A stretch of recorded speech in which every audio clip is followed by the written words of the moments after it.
মাটির পরে কুটিল রেখা লুটিল চারিপাশ নিরাবরণ বক্ষে তব নিরাভরণ দেহে চিকন সোনা লিখন উষা আঁকিয়া দিল স্নেহে। হাজার বছর পার হয়ে আজ আসি তোমার কাছে, হয়েছিল রাখি বাঁধন সেই শুভ প্রাতে, সেই রাখি যে আজ তোমার দেখি দক্ষিণ হাতে। মিলনে সাগর কুলে তোমার ফুলবনে এনেছি শুধু বিনা। দেখো তো যে আমারে তুমি চিনিতে পারো কিনা।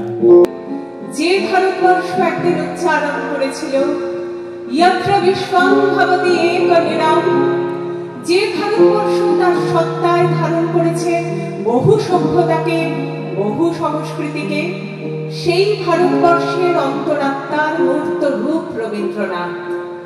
ভারত তীর্থের মাটিতে দাঁড়িয়ে তিনি উচ্চারণ করেন মানব দেবতার মন্ত্র।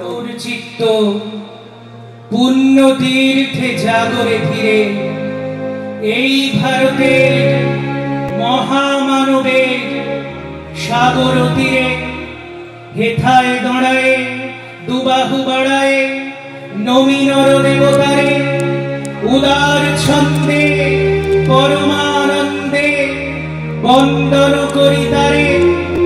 ধ্যান গম্ভীর এই যে ভূধর নদী জপমালা ধৃত প্রান্ত হেথায় নিত্য হের পবিত্র ধরিত্রীরে এই ভারতের মহামানবের সাগর তীরে।